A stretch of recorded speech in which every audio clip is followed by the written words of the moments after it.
Final Space was a show I really loved. It was an adult animated science fiction series, and what I loved about it was that it wasn't simply a comedy. It had jokes, sure, but what I loved about it the most was that it had a large-scale story that Olan Rogers decided to tell with it. The most endearing thing about Final Space to me was its theme of hope, that despite the odds being stacked against Gary Goodspeed, he still holds on to hope. In season 1 alone, Gary loses a lot. Gary loses his arm. Gary loses his best friend Avocado, a Ventrexian bounty hunter that resembles a cat, who gets killed by the Lord Commander. Despite that, Gary ends up befriending his son, Little Kato. Gary loses his dad again, who he, as a kid, witnessed die in an explosion. It's here Gary, now an adult, gets closure with his dad due to time travel shenanigans and gets a pep talk from him before he sacrifices his life to save the universe. The show wants the audience to believe that Gary will protect Mooncake, get to be with Quinn, and prevent Final Space from being open, just like his dad. However, he ends up majorly losing at the end of season 1. A Titan steals the Earth. The Lord Commander wanted Final Space Open to become a Titan, but he fails to do so. It turns out Gary was always destined to die in the breach in every timeline, which is why Quinn decides to close it instead of him. However, despite Gary losing, he still holds on to hope, even though he's clearly aware he might die. He copes with this fear of death by talking to his AI companion Hugh, pretending cookies are being made. The ending of season 1 is really great, with hints that Gary will survive, with his dad telling him he needs to save Mooncake, Little Kato, and Quinn. Things look a lot more hopeful by the end of season 2, where new members are introduced to the team squad in the form of Ash and her adopted brother Fox. Gary gets all the interdimensional keys in order to free the Titan Bolo in order to enter Final Space. Despite the odds stacked against him and the belief that Quinn might be dead, he reunites with her by entering Final Space. Despite the fact she warned him prior not to come find her since Invictus is there. Oh yeah, and also Avocado returns thanks to time travel shenanigans. Season 3, meanwhile, is where the show is a lot more hopeless. Gary and the team squad end up losing Fox, Invictus possesses Gary to kill him, and Ash eventually ends up blaming him for his death. The Lord Commander succeeds in becoming a Titan. Bolo, a badass heroic Titan, ends up being killed. To make things worse, Avocado has been hiding a lie that Little Kato was the son of a king and queen who he killed that he raised as his own. Ash, overhearing that, believes Gary is a liar just like Avocado. Due to her falling for Invictus' lies, Gary loses Ash. Thanks to Ash, Gary loses Mooncake too, and Invictus becomes a massive alien eldritch abomination ready to wreak havoc in the universe. Man, what an ending that was. I wonder what will happen next. Come on, let's see the next episode. That's it?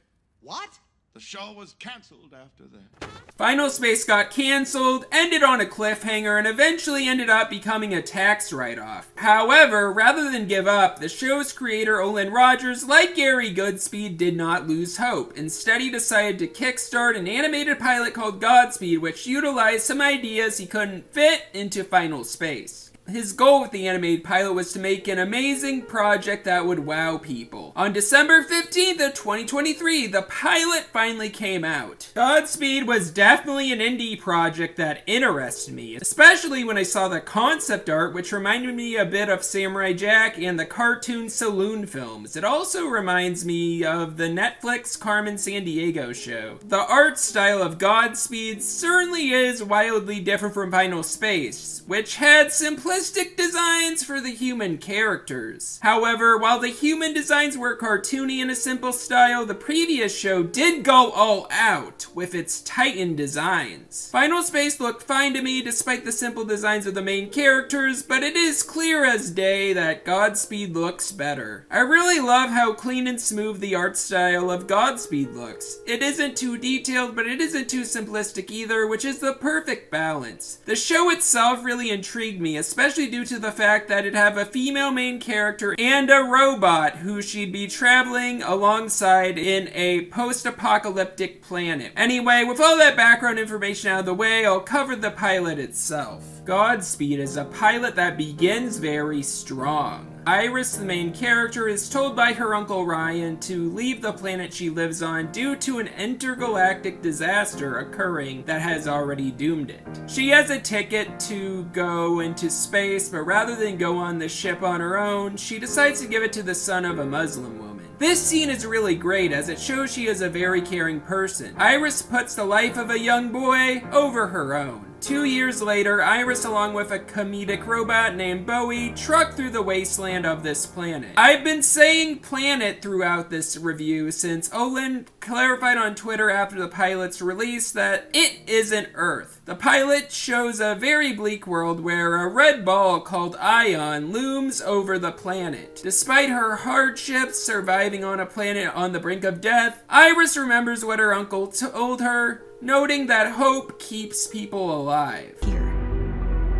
Like you taught me.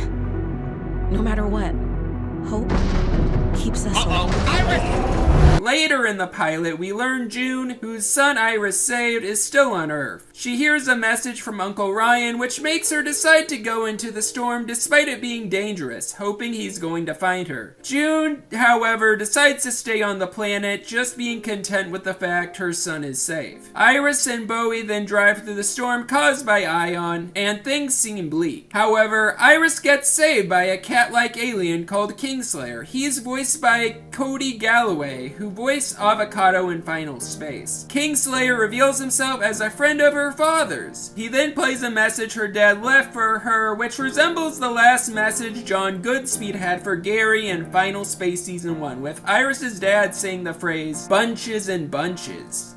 To have my adventures. Bunches and bunches of them. I love you. Bunches in bunches. Iris then agrees to leave the planet with Kingslayer, setting the stage for more fun adventures. But yeah, what I absolutely love about this pilot is that it is a great spiritual successor to Final Space. It is not a sequel according to Olan Rogers, but instead a whole new thing. Still, he was able to recast Final Space actors in new roles. Cody Galloway is Kingslayer, who resembles Avocado, but he's not Avocado for legal reasons. And Tom Kenny is the ship's AI, but his name definitely isn't Hugh. Totally isn't. While it isn't officially a sequel to Final Space, it is in my mind at least. But yeah, I am glad Olan Rogers held on to hope after Final Space got written off. He would not have made Godspeed had the show got renewed. While Final Space as a show is dead and non-existent as it's been scrubbed off digital stores alongside streaming services like Netflix and Max, it is getting an ending. Olan was given the opportunity to make a Final Space graphic novel, and he took it. The book itself will tell the entire Final Space story, as it will have a chapter which will recap the show's most important moments from all 3 seasons. Hope is a real thing people need to hold on to, and I really love how the theme is utilized in Olan Rogers' work. Despite Gary losing throughout the show, he holds on to hope that things will get better. The same applies to Iris, who isn't his daughter canonically, but she is the offspring of someone who sounds just like him. Honestly, I hope once more Godspeed content comes out, her dad is revealed to be named Jerry Godspeed.